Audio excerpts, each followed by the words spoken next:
Olá, pessoal! Esta é a nossa aula 13 do curso de Direito Comercial, em que nós falamos sobre as operações societárias, a falência e a recuperação. Vamos começar falando sobre as operações societárias. Essas operações são fenômenos por meio das quais as sociedades se relacionam entre si com transferência de patrimônio. Então, nestas operações sociais, nós vamos ter a transformação das sociedades, a incorporação das sociedades, a fusão ou a cisão. Então, vamos ver cada um deles separadamente.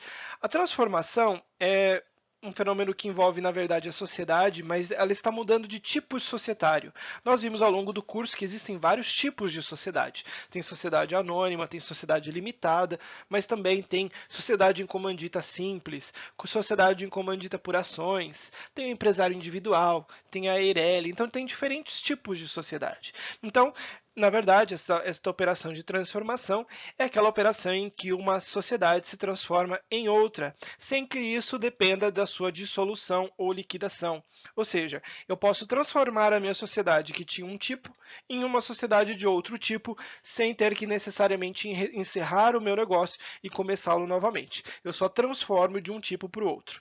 Existe aqui uma regra geral de que estas transformações precisam ter votação unânime, ou seja, precisa todo mundo estar de acordo com a transformação, a não ser que o contrato ou o estatuto, né, então aqui seja no caso da limitada ou da SA, né, das sociedades contratuais ou estatutárias que a gente estudou, exista uma previsão de que esta operação pode acontecer e tem um critério aqui diferente. Então, se não houver previsão nenhuma, a transformação só se dá com votação unânime, ou votação de todo mundo, a não ser que o próprio contrato ou estatuto preveja uma regra diferente.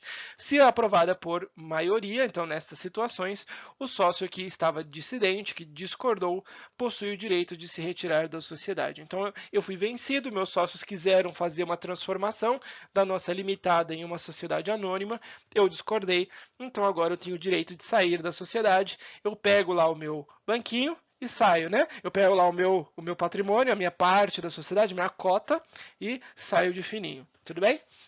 Incorporação acontece na situação em que uma ou mais sociedades são absorvidas por outra sociedade.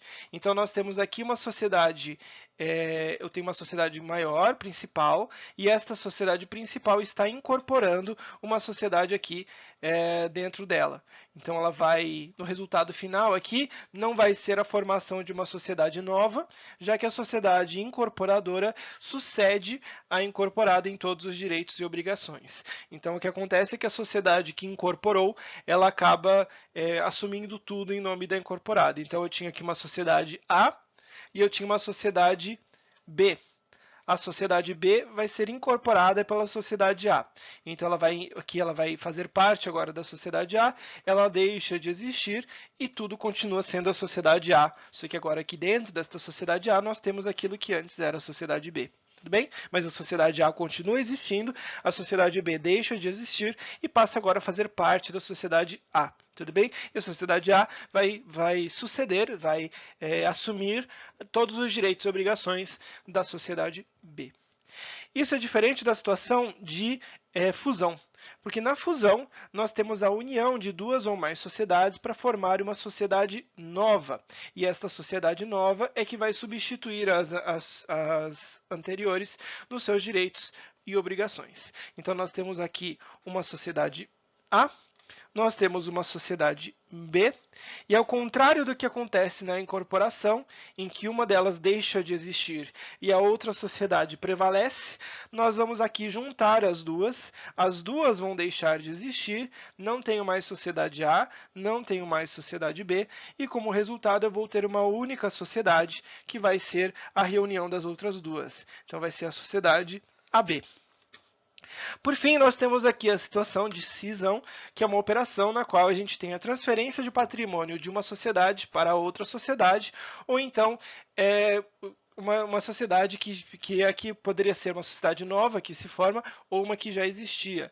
Então, o que a gente pode ter aqui é uma cisão parcial ou total. Então, para explicar melhor aqui, vamos desenhar aqui para você. Então, eu tenho uma sociedade anterior aqui, vamos chamar também de sociedade A.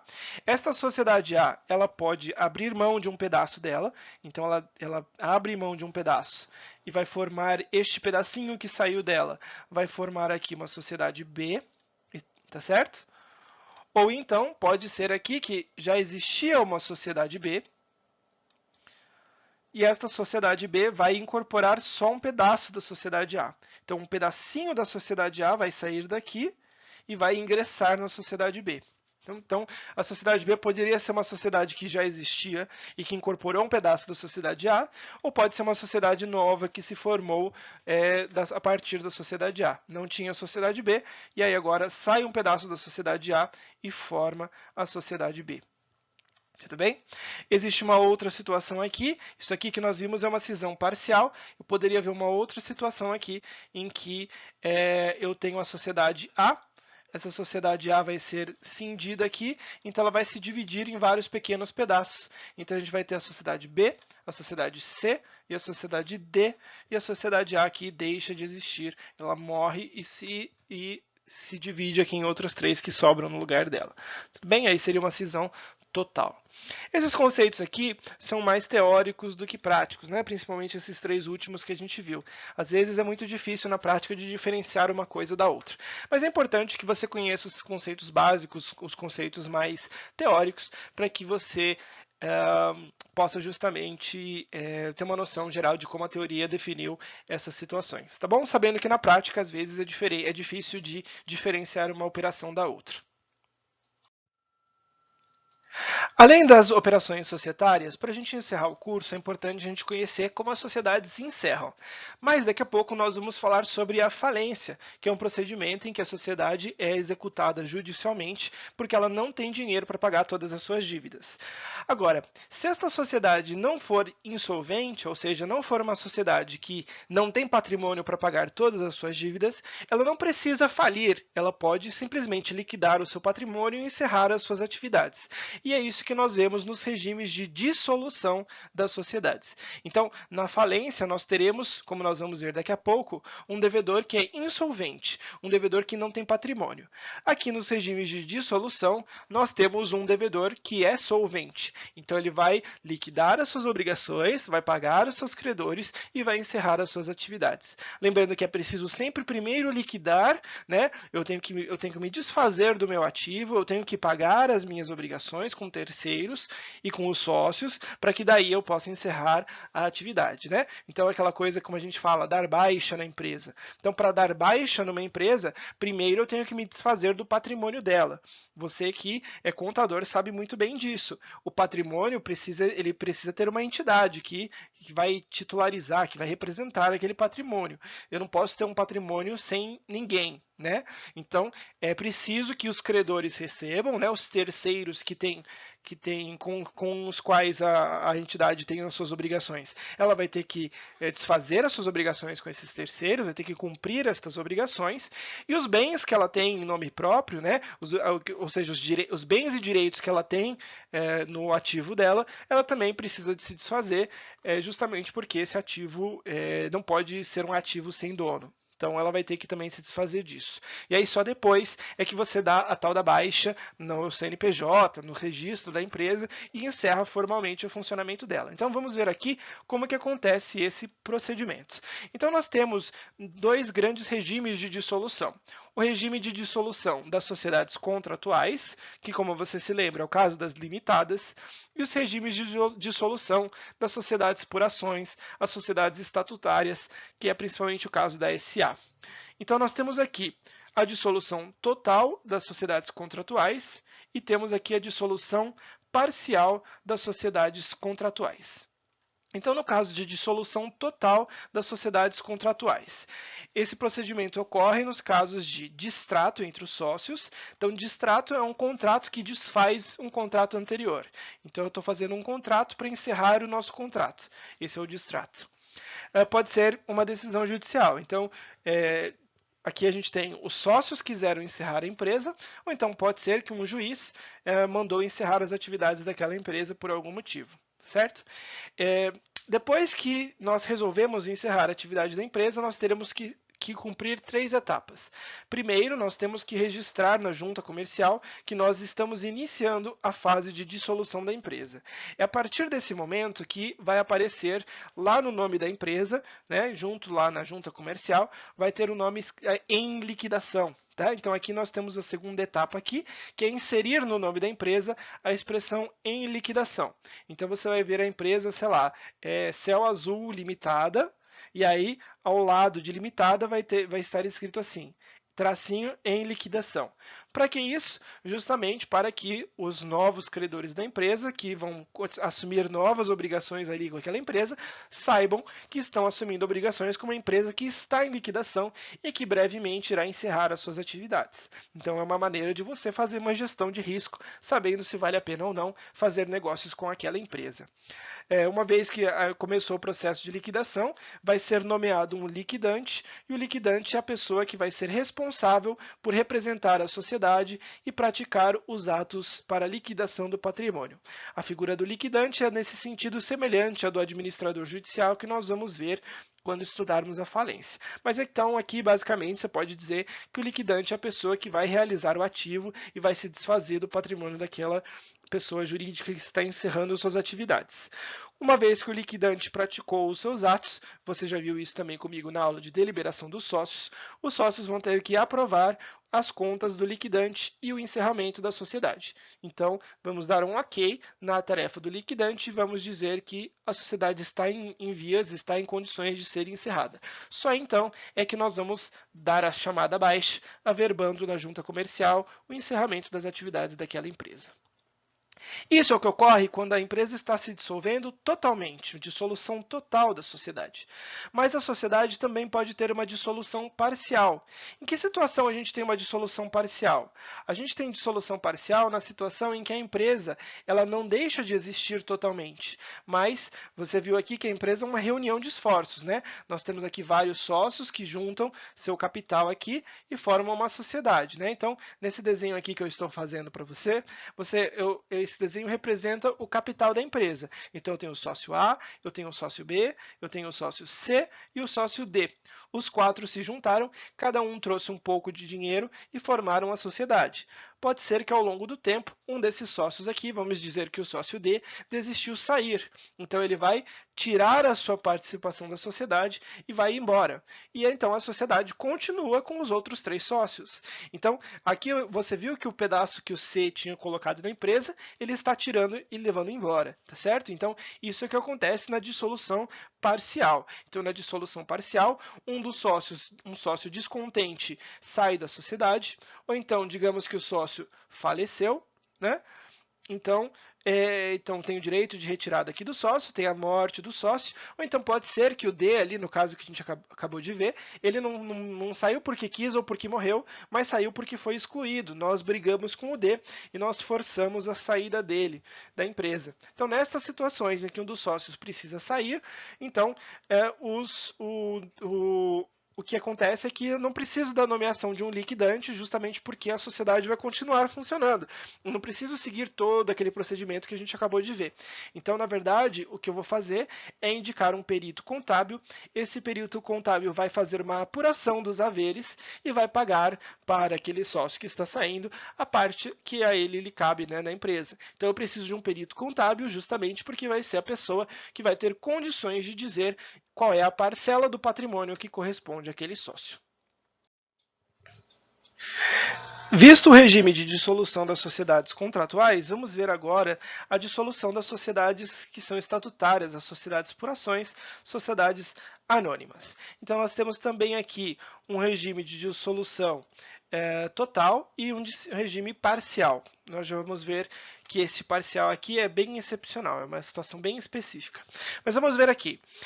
A dissolução, a extinção da sociedade por ações acontece por causa de uma decisão judicial, como a gente viu também no caso das contratuais é semelhante, por causa de uma decisão de uma autoridade administrativa competente, então pode ser que uma outra autoridade, que não um juiz, decida o encerramento daquela pessoa jurídica, né?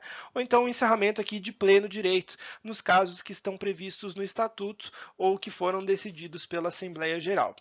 Também nós temos aqui 3 etapas que são parecidas. Nós temos o registro do ato de dissolução na junta comercial, então também temos que registrar o ato que aprovou a dissolução na junta. Inicia a fase de liquidação, também se incorporando aqui o nome em liquidação ao nome da sociedade e também se nomeando aqui um liquidante, que vai ser a pessoa responsável por representar a sociedade e por liquidar o seu patrimônio.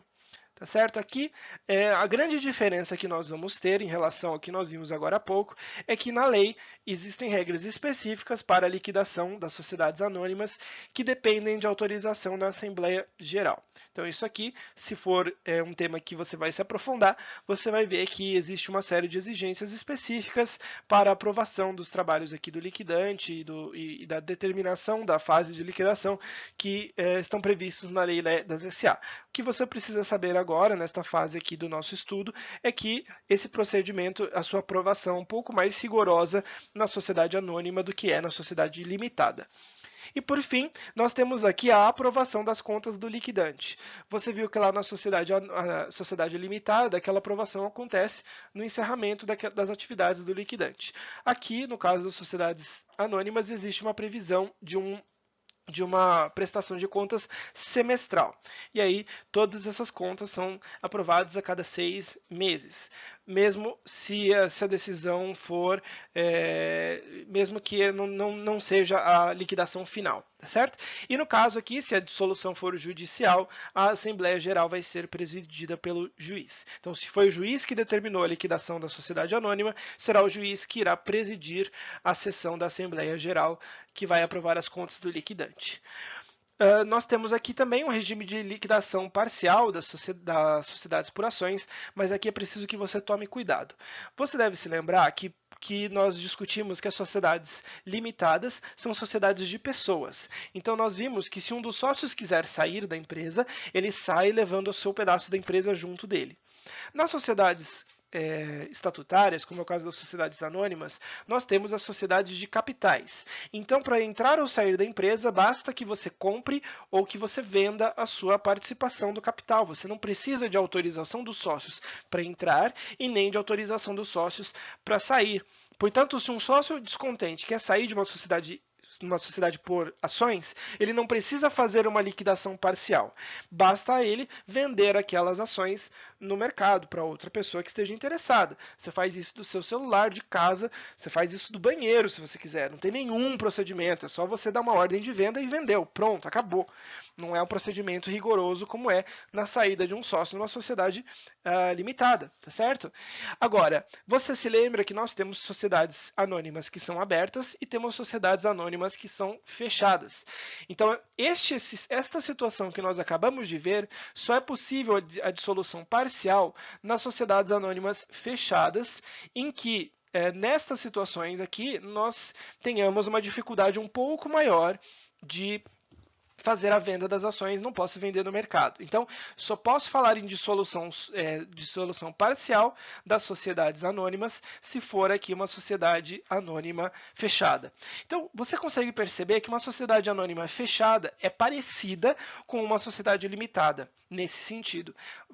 As outras regras que a gente acabou de estudar vão fazer com que essa sociedade anônima fechada seja diferente da limitada, ela vai ter outras regras diferentes que a gente viu, de órgãos e estrutura específica para esta sociedade. Mas no que diz respeito aqui à dissolução parcial, ela vai ser muito parecida com a sociedade limitada. Então, ela só pode existir dissolução parcial de sociedade estatutária nesta situação aqui para dissolução de sociedade anônima fechada. Sociedade anônima aberta não tem esse procedimento porque basta ao sócio vender a sua ação no mercado. Bom, então aqui nós temos a falência que vai ser um procedimento judicial, e nesse procedimento judicial nós vamos encerrar as atividades da empresa justamente porque ela não consegue cumprir as suas obrigações junto dos credores. Então, em que situações que vai ser possível fazer o pedido de falência e instaurar esse procedimento? Ela vai ter aplicabilidade, ela vai ter cabimento nas situações em que o patrimônio do devedor, que é empresário, não é suficiente para saldar todas as obrigações que este empresário tem em relação aos seus credores. Então, para que nós possamos falar em falência, nós temos que ter aqui um devedor empresário, então não é qualquer devedor que pode falir, tem que ser empresário, então isso vai diferenciar aqui se aquela sociedade, se aquela pessoa é empresarial ou não, tema que a gente tem discutido desde a nossa primeira aula do curso, e também nós temos que ter uma situação aqui em que o patrimônio não é suficiente para saldar as obrigações. Esse patrimônio não ser suficiente para saldar as obrigações é o que nós chamamos aqui no direito de insolvência. Então, insolvente é aquele devedor que não tem dinheiro para pagar todas as suas obrigações. Então, basicamente, para ter falência, nós temos que ter um devedor empresário insolvente. O que é a falência? A falência é um processo de execução especial, porque justamente cabe só nessa situação específica que a gente acabou de ver, e nesse processo judicial de execução, os credores do falido são reunidos em um único processo para fazer uma cobrança conjunta do devedor. Então a ideia aqui é justamente o seguinte: já que o devedor não tem dinheiro para pagar todos os seus credores, nós vamos reunir todos os credores num único processo e vamos distribuir aquele patrimônio que sobrou para os credores, seguindo um critério de divisão especial fixado pela lei. A gente vai ver que nem todos os credores têm os mesmos privilégios, têm os mesmos direitos. Alguns credores aqui são, vamos dizer assim, mais importantes do que os outros, e por isso eles acabam recebendo numa ordem de preferência em relação aos demais. Então, justamente para que a gente possa organizar essa bagunça, já que o devedor está quebrando, não tem dinheiro para pagar todo mundo, então vamos reunir todos num processo só para fazer uma cobrança conjunta. Então, aqui, como você viu, os pressupostos são: para ter falência, o devedor ser um empresário. A lei traz aqui uma lista de exceções de instituições financeiras e algumas empresas públicas e seguradoras que não podem falir, né?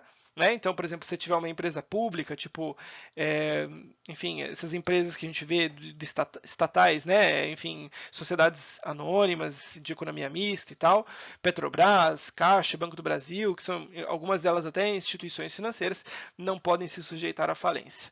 Também precisamos ter aqui como segundo requisito, que você acabou de ver comigo, a insolvência jurídica do devedor.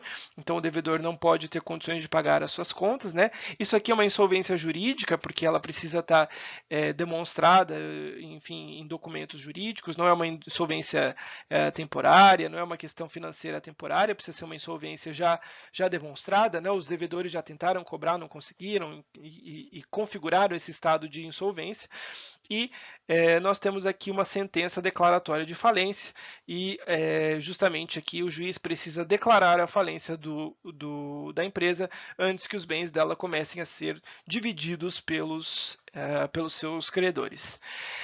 Para que você possa, então, ter uma ação de falência, temos que saber quem pode fazer esse pedido. Então, alguém vai ter que ir para o judiciário e falar assim: senhor judiciário, senhor juiz, senhora juíza, esta empresa aqui não tem mais condições de pagar as suas dívidas, então, por favor, decrete a falência desta empresa e comece a executar os bens dela para nós devedores, para nós credores. Então, primeiro o juiz decreta a falência e depois os bens do devedor são distribuídos para os seus credores.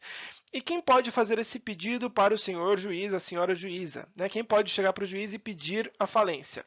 Nós temos aqui o devedor, então o próprio devedor pode pedir a sua falência, é um processo que nós chamamos de autofalência. Nós estudamos isso brevemente na aula das sociedades anônimas, nós vimos que a Assembleia Geral pode pedir a falência da própria sociedade, né? Então é nesse sentido aqui que o devedor se manifesta pela sua própria falência. Devo, não nego, juiz, por favor, decrete minha falência para eu poder pagar para os meus devedores, tá certo? Também pode ser o cônjuge sobrevivente ou qualquer herdeiro do devedor ou inventariante, então não só o devedor pessoa física ou jurídica aqui, mas dependendo do caso aqui, o herdeiro daquele devedor também pode pedir, né? Ou então o cônjuge, se for cônjuge sobrevivente aqui, né?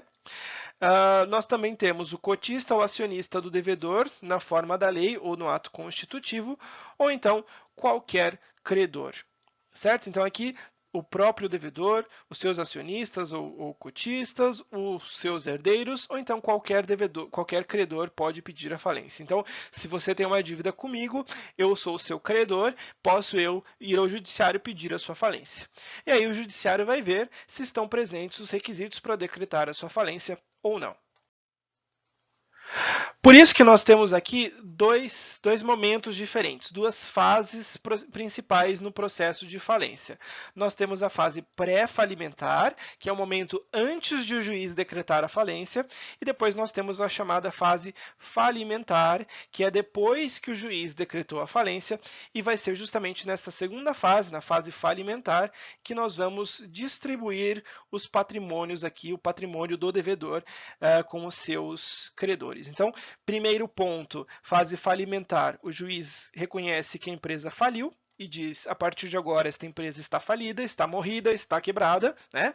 E depois que o juiz já fez essa decretação de falência, então aí num segundo momento, nós temos a fase falimentar, momento em que a gente vai organizar os credores numa lista específica, numa ordem específica, vai apurar todo o patrimônio do devedor e vai distribuir este patrimônio para os seus credores, tá bom?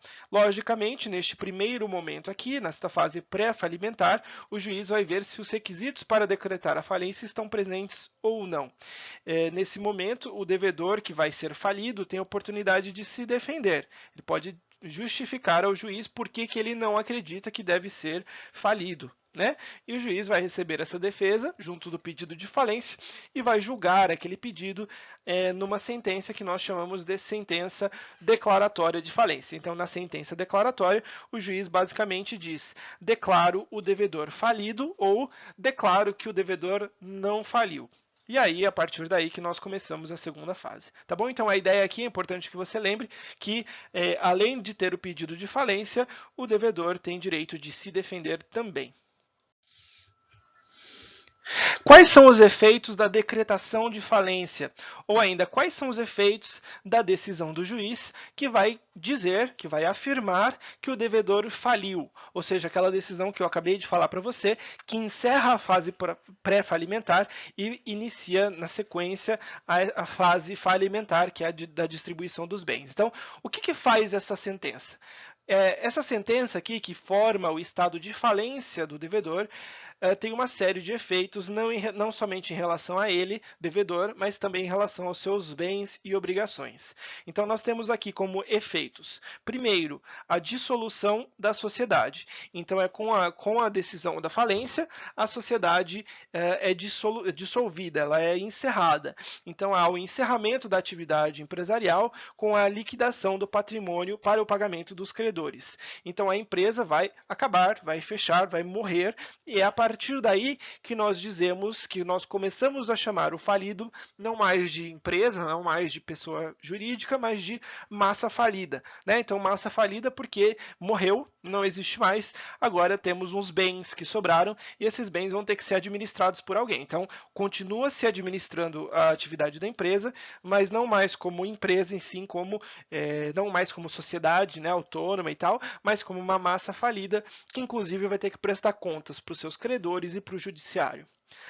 No caso da empresa com responsabilidade ilimitada, a decretação da falência acarreta também a falência dos sócios. Você se lembra que na sociedade com responsabilidade ilimitada, os sócios respondem pelo patrimônio aqui da sua sociedade, né? Então, o credor, quando não consegue acionar a empresa, vai no patrimônio dos seus sócios.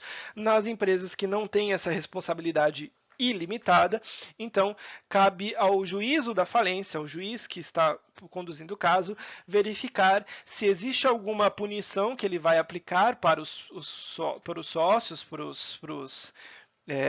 enfim, para os cotistas daquela empresa ou não, tá certo? E aí, dependendo do caso, pode se configurar aí uma série de ilícitos que vão ser punidos de formas diferentes pelo judiciário.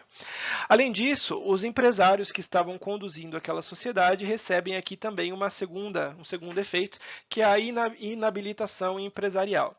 Então, com a decretação da falência até o término do encerramento do processo falimentar, o empresário não pode exercer atividades empresariais. Então, ele fica limitado ali no exercício das atividades empresariais, justamente aqui como uma punição por ter dado causa àquela falência. Os devedores, né? Então, a partir da decretação da falência, todos os credores estão sujeitos às regras da falência, só podendo exercer seus direitos sobre os bens do falido na forma prescrita na lei. Então, todos os credores vão se reunir no processo de falência. Então, se você quiser receber alguma coisa do devedor que faliu, você tem que se juntar aos demais credores naquele processo, e os contratos que estavam em vigor continuam valendo e continuam sendo processados, agora não mais em nome da sociedade, mas sim da massa falida. Então, se, por exemplo, você tinha aqui um contrato de trabalho, aquele contrato de trabalho continua valendo até o término das atividades. Então, o trabalhador continua ali recebendo, né, dependendo do caso, né, pode continuar ali trabalhando e recebendo o seu salário até que aquela sociedade termine, até porque você vai ter que ir encerrando a atividade da empresa, né? Então, certos serviços dentro da empresa vão sendo ainda prestados para que ela possa ir aos poucos encerrando a sua atividade, né? Então, os contratos continuam valendo, não são encerrados automaticamente. Para a gente encerrar aqui o estudo da falência, nós temos que considerar aqui agora as etapas da fase falimentar. Então, aquilo que acontece depois que o juiz decretou a falência. Então, nós vamos ter aqui a arrecadação dos bens. Então, uma vez decretada a falência, os bens daquela empresa vão ser reunidos, né? Então, a gente nomeia um administrador judicial, que vai ser responsável por conduzir este processo aqui de encerramento das atividades da empresa, e esse administrador aqui vai formar o conjunto de bens aí, vai reunir os bens que vão compor aquela massa falida. Então, os bens que eram daquela empresa vão ser arrecadados e vão ser justamente administrados por esta pessoa aqui, que vai prestar contas para os credores e para o juiz. Então, esse administrador tem a função de juntar todos os bens da empresa. Você sabe que alguns desses bens podem estar na mão de terceiros, podem estar, enfim, dívidas que podem ser cobradas, bens que estão na posse de terceiros, e vai ser, então, tudo isso reunido num único lugar para a gente poder administrar e guardar esses bens que depois serão distribuídos para os seus credores, né? Nós temos também a etapa de verificação e habilitação dos créditos. Então, nós vamos verificar. Então, aqui, no primeiro momento, nós verificamos quais eram os bens daquela empresa. Agora, aqui, nós vamos verificar quem são, de fato, os credores da empresa. Então, essa empresa pode ter vários credores, então a gente vai ter que identificar quem são esses credores e quais são os tipos de créditos que eles têm. E a gente vai ver aqui logo na sequência que, dependendo dos tipos de crédito, esses credores vão ter uma preferência maior ou menor na hora de receber o seu dinheiro. Nós temos também, depois que nós verificamos aqui os devedores, nós vamos realizar o ativo do devedor. Então, fazem que os bens do devedor, os bens que foram arrecadados na primeira etapa, vão ser realizados justamente, vão ser alienados, vendidos, para que a gente possa justamente transformar tudo aquilo no dinheiro que vai ser distribuído aos credores. E aí, por fim, nós fazemos o pagamento aos credores, e esses credores vão receber na ordem de preferência prevista na lei. Então, nós temos aqui esta ordem de preferência. Vou mencionar aqui rapidamente para vocês, porque esta ordem aqui é bem complexa.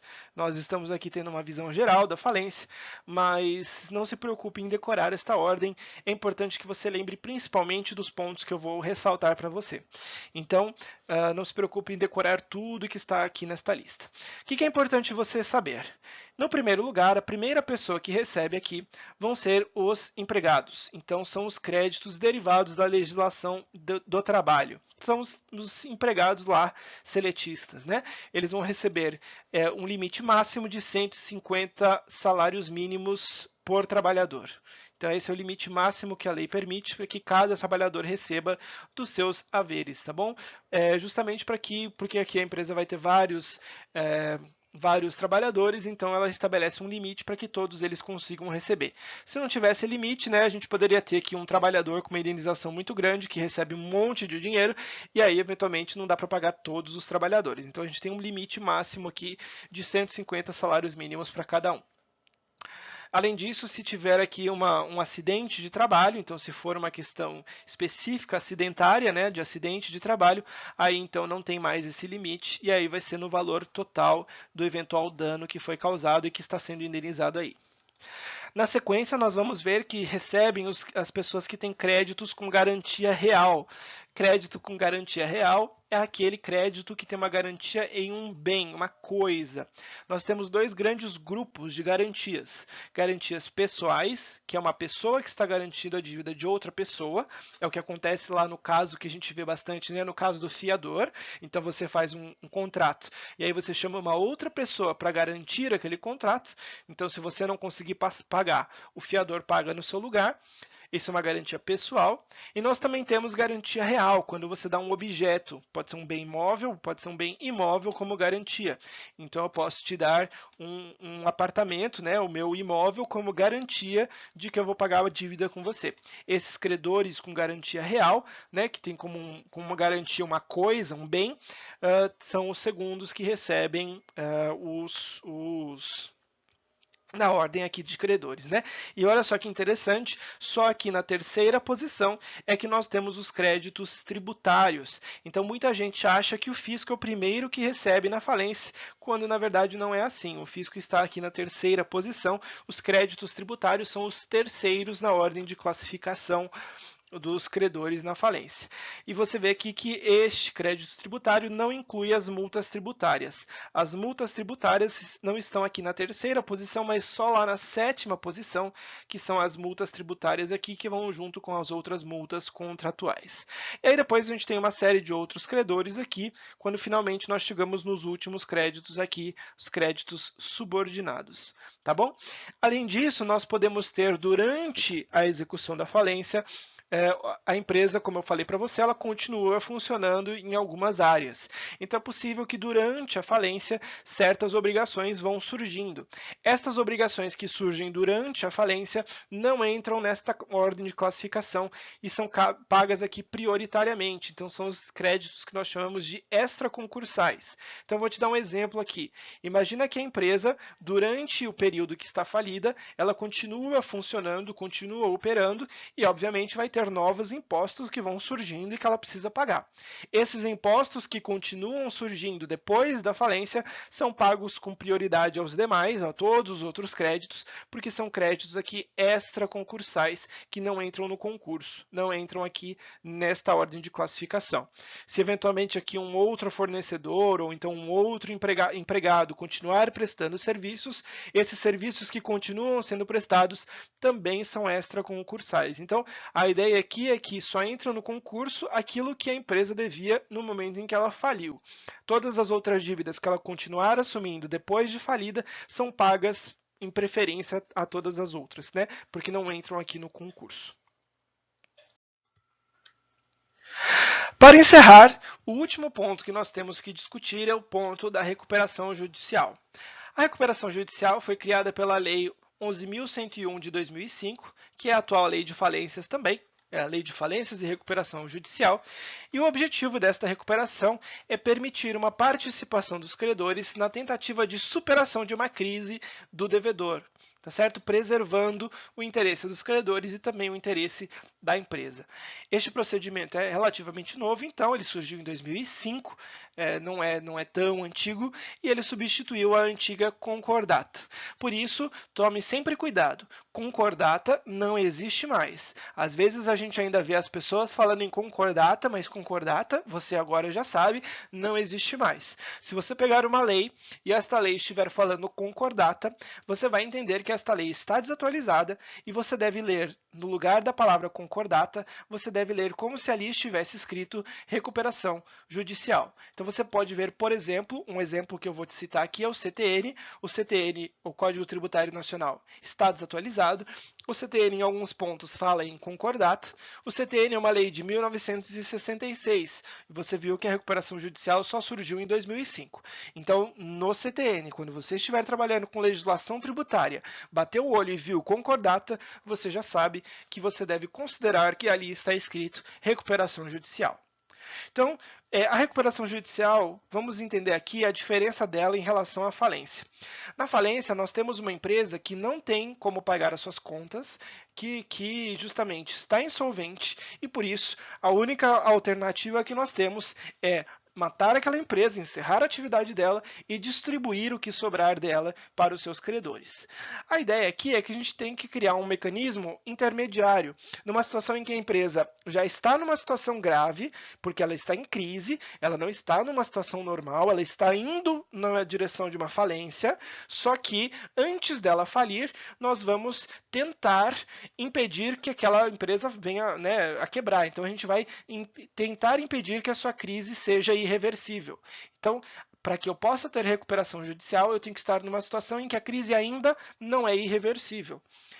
Quando que acontece a recuperação judicial?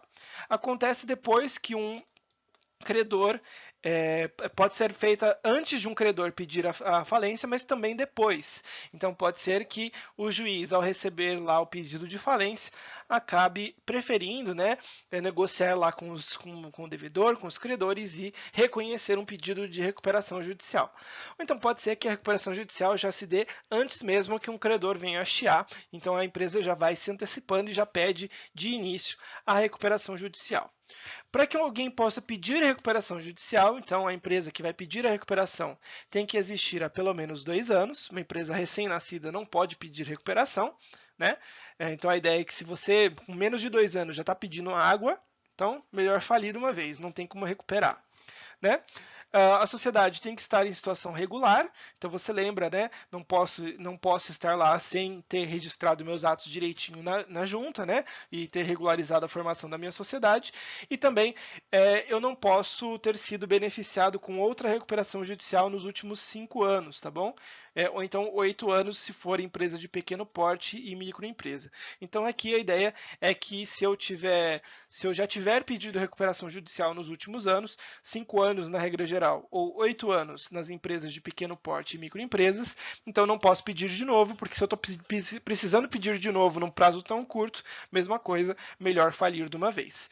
Também não pode pedir quem já foi condenado por crime falimentar. A pessoa que foi condenada por crime falimentar estava envolvida ali numa operação de fraude, ou então de má gestão ali dos negócios da empresa, então eu também não vou confiar nela para fazer uma recuperação, melhor falir de uma vez. O plano como é que funciona a recuperação judicial? Você viu que na falência o credor morre, né? O devedor morre, a empresa deixa de existir e agora os credores vão receber ali o que sobrar dela, o patrimônio que sobrou, né? Daquela empresa que morreu, que deixou de existir. Na recuperação judicial a gente faz diferente. O devedor vai fazer um processo, um plano de recuperação. E aí ele vai dizer o seguinte, olha, eu devo, eu não nego que devo, mas eu só posso pagar quando eu puder mesmo. Então eu vou fazer o seguinte, eu vou escrever aqui num documento formal, né, bem escrito, um projeto, um plano bonitinho, eu vou formalizar esse plano para o juiz. Lá eu vou reconhecer os créditos que eu tenho, eu vou fazer uma proposta de quando que eu vou pagar, em que condições que eu vou pagar, com que remuneração aí de juros e que correção, o que eu vou fazer para pagar essa dívida, né? E aí é uma questão mais técnica mesmo, de ver como que a empresa pode, que em condições que ela pode pagar as dívidas que ela tem.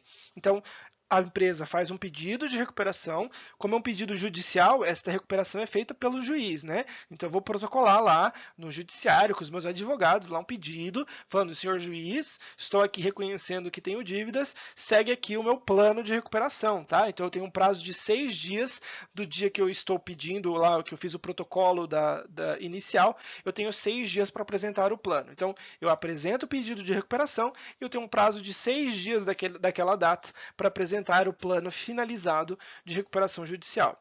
Então, esse plano de recuperação vai indicar aqui uma discriminação pormenorizada, ou seja, detalhada, dos meios de recuperação da empresa. Então, como que eu vou me recuperar, quais são as medidas que eu vou adotar, tanto para saldar as minhas dívidas, quanto para, enfim, conseguir recursos para poder restabelecer as minhas atividades, né?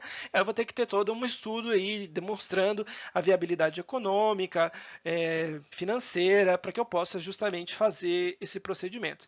E aí, os profissionais habilitados, né? Geralmente são pessoas aí formadas em contabilidade, que têm esse tipo de formação para fazer esse tipo de avaliação, seja um profissional, pessoa física, seja uma empresa especializada, vão lá prestar o laudo, justamente indicando aí as condições para fazer essa recuperação, esse processo. Uma vez que o devedor fez o pedido, né, então ele aí agora tem uma chance, uma oportunidade de se recuperar antes que ele venha a falir. Você vai ver aqui que qualquer situação aqui em que exista um descumprimento do plano, a gente pode ter aqui, então ó, o devedor não conseguiu cumprir as suas obrigações, então nós vamos ter a conversão da recuperação judicial em falência. Então, sempre que o devedor foi lá, fez um plano de recuperação, não cumpriu o plano de recuperação, o juiz converte a recuperação judicial em falência, declara a falência daquela empresa e aí começa o procedimento de falência, como a gente viu. Então, se o juiz percebe que a recuperação não rolou, não deu, não funcionou, então declara a falência da empresa e segue o procedimento de falência. Então, o que era ação de recuperação judicial vira ação de falência. Agora, se a empresa cumpriu, ela atendeu às suas obrigações regularmente, então aí, durante um período de 2 anos no máximo, né, para fazer essa recuperação, então aí o juiz vai dizer que está encerrada a recuperação judicial, dando uma sentença. Então fala, ó, recuperou, tá tudo certo, cumpriu o que tinha que cumprir, tá tudo bonito, encerra o processo, declaro que foi feita a recuperação judicial. Então aqui nós temos um prazo para fazer a recuperação, né? E aí eu vou cumprindo aí essas obrigações até conseguir encerrar tudo, tá certo? Então aqui a gente viu aqui algumas regras gerais, tem mais alguns pontos aqui se você quiser também dar mais uma olhada, mas o principal era isso. Com esse assunto, nós encerramos o nosso curso. Nós falamos aqui desde os primeiros, da origem, do que é ser empresário, qual é o conceito de empresa. Nós falamos para você a respeito das diferenças entre atividades econômicas que são empresariais, que não são empresariais. Falamos dos empresários, pessoas físicas, pessoas jurídicas. Discutimos um pouco mais as limitadas e as sociedades anônimas. E agora, nesta aula, nós encerramos o curso. Nós falamos dos últimos pontos que nós tínhamos para falar para encerrar a vida da sociedade, encerrar aqui as atividades que ela tinha, e agora a empresa morreu, tá certo? A gente vai ter que começar uma outra, começar do zero. Bom que a gente sempre pode começar uma empresa nova e começar um negócio novo, e aí você tem todo o material aí, tudo que a gente viu começa de novo, tá bom? Então, para a gente não terminar nesse ponto triste aqui, você lembra que você sempre começa tudo de novo e a gente sempre volta, tá certo? Então é isso, a gente acabou o curso. Eu queria agradecer a sua dedicação, o seu esforço por ter acompanhado tudo aqui até o final, principalmente por ter acompanhado esse último vídeo aqui. Fico à disposição para sempre conversar com vocês, se vocês tiverem alguma dúvida, tiver algum comentário, quiserem aprofundar a nossa discussão. O curso termina aqui, mas a gente está sempre aí aberto a manter a nossa conversa para frente, tá bom? Então, mais uma vez, muito obrigado e eu espero encontrar você mais para frente aí em novas oportunidades juntos. Então, até lá!